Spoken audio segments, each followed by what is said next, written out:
नमस्कार, मैं हूँ डॉक्टर अजय भांबी और आज हम बात करने जा रहे हैं राहु की। राहु जब सिंह राशि में होता है तो कैसा फल देता है। पिछले कुछ दिनों से जैसा कि आप देख रहे हैं हम प्रोग्राम कर रहे हैं राहु प्लस राशि प्लस नक्षत्र, और हमने कुछ एपिसोड किए हैं जिनकी देखने वालों की संख्या हज़ारों से लाखों में पहुंच गई और इससे हमारा बहुत उत्साह बढ़ा है। और इस उत्साह के चलते हम और ज़ोर शोर से राहु के कार्यक्रम को आगे बढ़ाना चाहते हैं। और राहु से जुड़ी हुई जो भी कथाएं हैं या जो भी उसके व्यवहार के तरीके हैं या कैसे वो कब बदल जाता है, कब वो संयम बरतता है और कब नहीं बरतता है, इन सब की हम बात करेंगे। तो आज हम बात करने जा रहे हैं सिंह राशि में जब राहु होता है तो क्या करता है। आपको सबको मालूम ही है कि राहु और सूर्य सौतेले भाई हैं। सूर्य बड़ा भाई है और राहु छोटा भाई है। इनके पिता एक हैं, कश्यप ऋषि। कश्यप ऋषि की कई पत्नियां थीं, तो उसमें से जो अदिति थी उस पत्नी से सूर्य पैदा हुए थे, और एक उनकी और पत्नी थी सिंहिका, उससे राहु पैदा हुआ था। ऋषि की बहुत पत्नियां थी। एक ऐसा भी युग था जहाँ पर ब्रह्मा के अतिरिक्त, ब्रह्मा प्रजापति के अतिरिक्त ऐसे कई और दक्ष प्रजापति थे जिनका कार्य प्रजनन में सहायता करना था।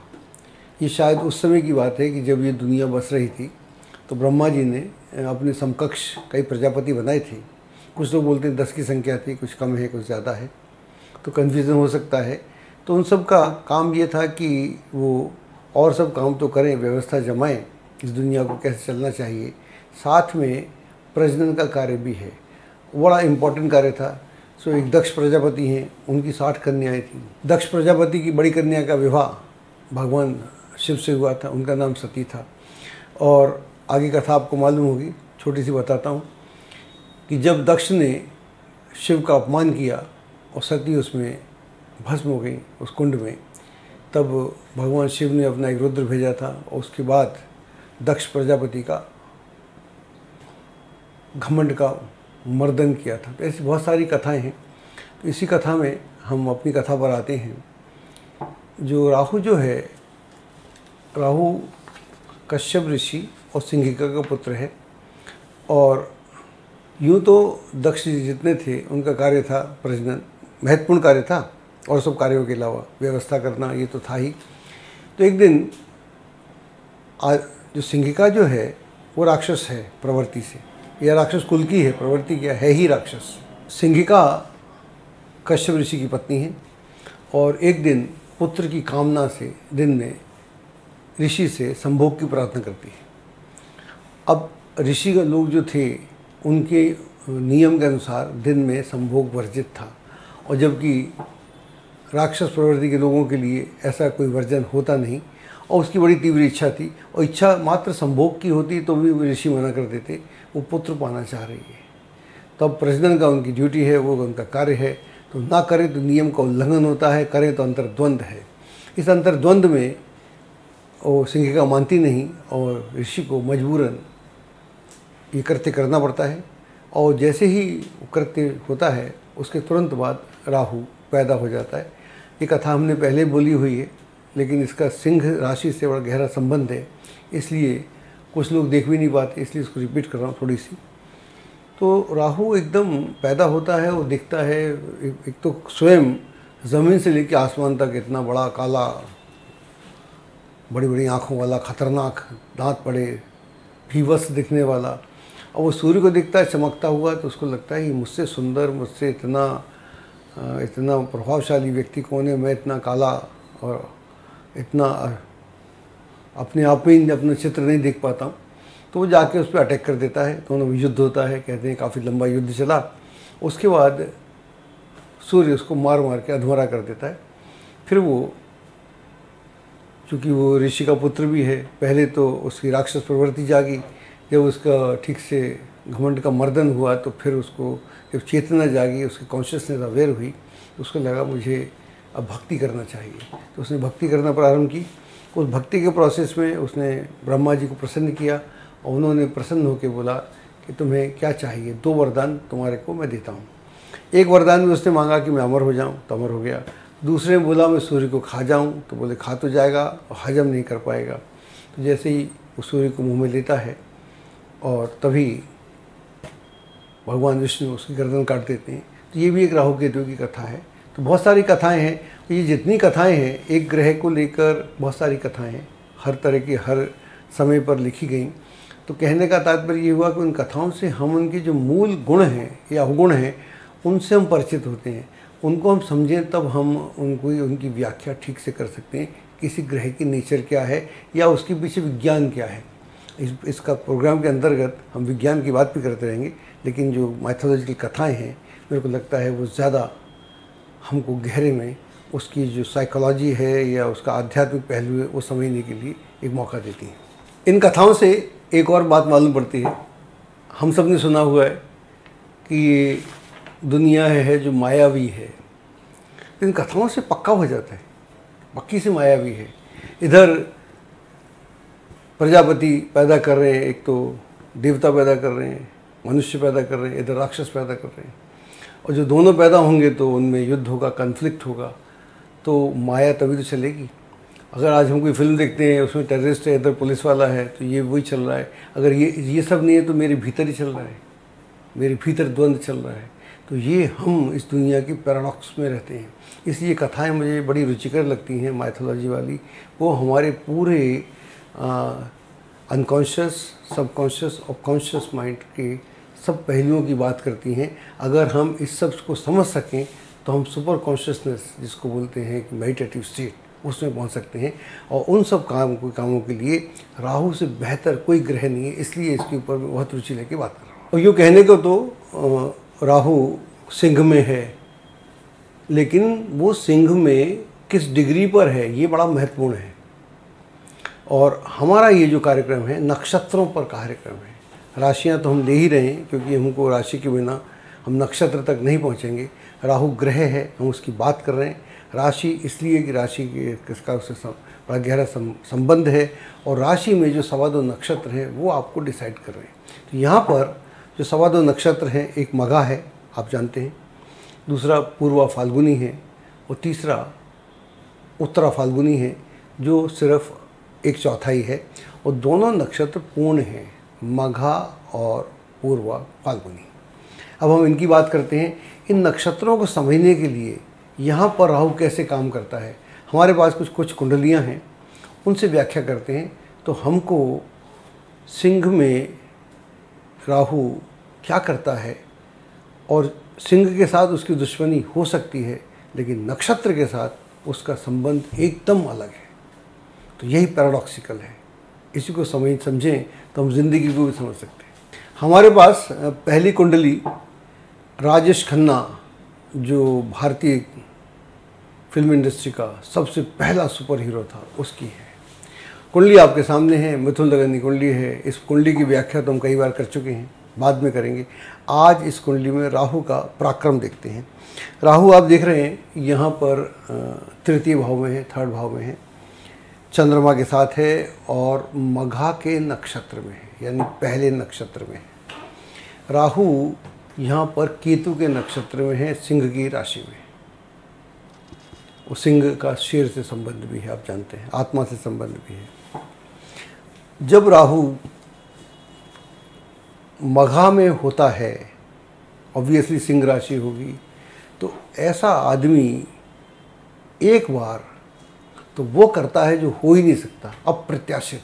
केतु अकस्मात, अचानक क्या हुआ पता ही नहीं चला, और ऐसा हुआ फिर वो दोबारा कभी हुआ भी नहीं। वो जो हो गया तो हो गया।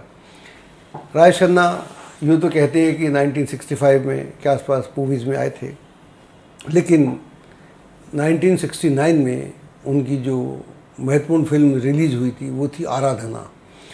और जो हम पढ़ते थे उस ज़माने में, सुनते थे, आज भी लोग बोलते हैं कि 12 बजे, दिन के 12 बजे राजेश खन्ना को कोई नहीं जानता था, और शाम के 7 बजे पूरा देश राजेश खन्ना को जानता था। And he had been declared superstar. उसके बाद उनकी 17-18 फिल्में लगातार सुपर हिट हुई, जो आज की डेट में रिकॉर्ड है। तो यहाँ पर राहु अपनी तरह से काम नहीं कर रहा है, केतु की तरह से काम कर रहा है। मघा का नक्षत्र है, मघा के नक्षत्र में राहु को वो एनर्जी मिली, इसमें दोनों एनर्जी मिलती है। एक एनर्जी मिलती है भौतिक, तो भौतिकता में वो कहीं से कहीं चले गए, और दूसरी एनर्जी मिलती है आध्यात्मिक। अब राजेश खन्ना के पतन के 50 कारण हो सकते हैं, लेकिन हमको लगता है कि वो जो आध्यात्मिक पहलू था वो उनका कहीं मिसिंग होगा।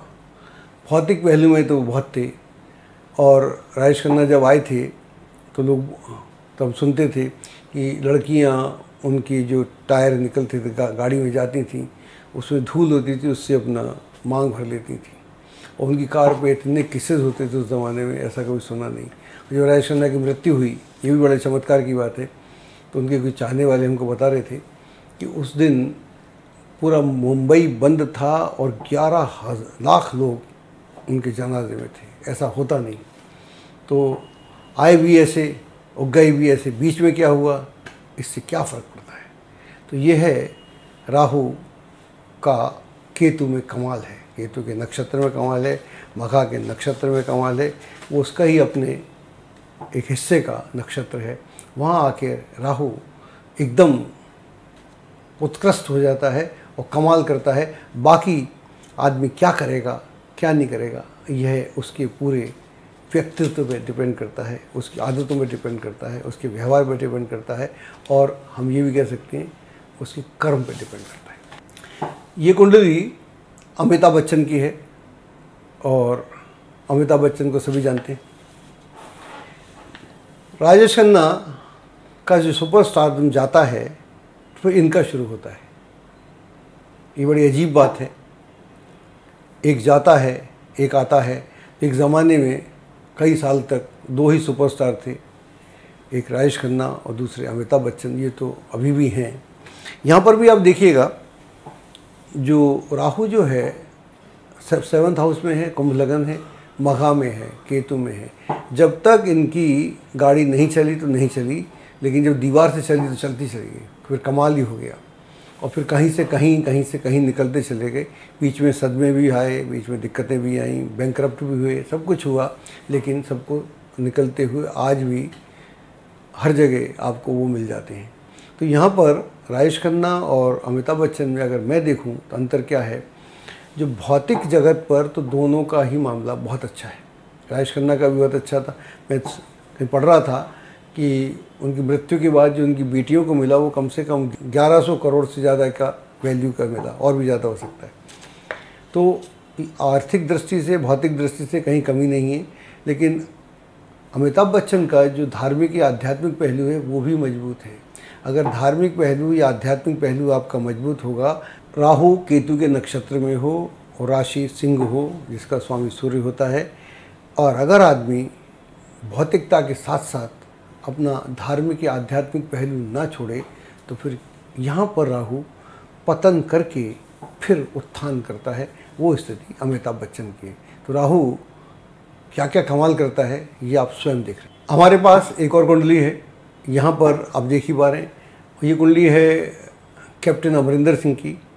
ये हाल ही में इलेक्शन से पहले, विधानसभा इलेक्शन से पहले पंजाब के मुख्यमंत्री थे, और ये दूसरी बार पंजाब के मुख्यमंत्री बने थे। वैसे ये राजपुत्र हैं, और इनका जो राहु है वो पूर्वा फाल्गुनी के नक्षत्र में, शुक्र के नक्षत्र में। उन दोनों के नक्षत्र मघा थे, केतु का नक्षत्र था। वहाँ अप्रत्याशित था, यहाँ सब प्रत्याशित थे। जब राहु पूर्वा फाल्गुनी के नक्षत्र में होगा तो वहाँ पर वैभव, संपन्नता और सब सुख, ऐशो आराम बचपन से होंगे, बचपन से ताज़ जिंदगी चलते रहेंगे। उसके बाद पॉलिटिक्स में आए, आर्मी में गए थोड़े समय के लिए, पॉलिटिक्स में आए, अपने अंदाज से पॉलिटिक्स की, और इलेक्शन एक बार जीते, फिर दूसरी बार 2 बार मुख्यमंत्री बने, इलेक्शन हार गए। नेताओं के साथ ऐसा चलता रहता है। लेकिन आप अगर इसमें देखेंगे तो यहाँ पर राहु जो है संपन्नता को नहीं छोड़ने देता। वहाँ पर वो दोनों लोग एक दूसरे माहौल से आते हैं, यहाँ एक राजा के हिसाब से शुरू होता है। तो यहाँ पर शुक्र पूरी तरह से एक्टिव है, यहाँ पर शुक्र पूरी तरह से एक्टिव है। शुक्र जब एक्टिव होगा तो फिर राहु का शुक्र के साथ कितना गहरा संबंध है, भौतिक संबंध है, इससे आप सब परिचित हैं। और सब तरह के सुख जो भी आप सोच सकते हैं, राज परिवार में क्या सुख नहीं होते, सारे सुख यहाँ उपलब्ध होते हैं व्यक्ति को। और वो पहले दिन से ही गोल्डन स्पून के साथ पैदा होता है, होता ज़िंदगी उसी माहौल में रहता है, पॉलिटिक्स करते या ना करते, लेकिन अपने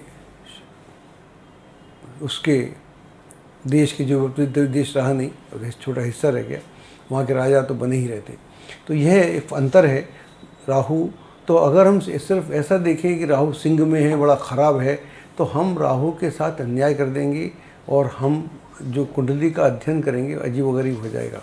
तो अगर हम उसका नक्षत्र देखें, नक्षत्र के साथ आत्मसात करें, उसको समझने का प्रयास करें, उन लोगों की कुंडलियाँ देखें जिनके नक्षत्र इस तरह से हैं, तो फिर हमको राहु का चरित्र समझ में आता है।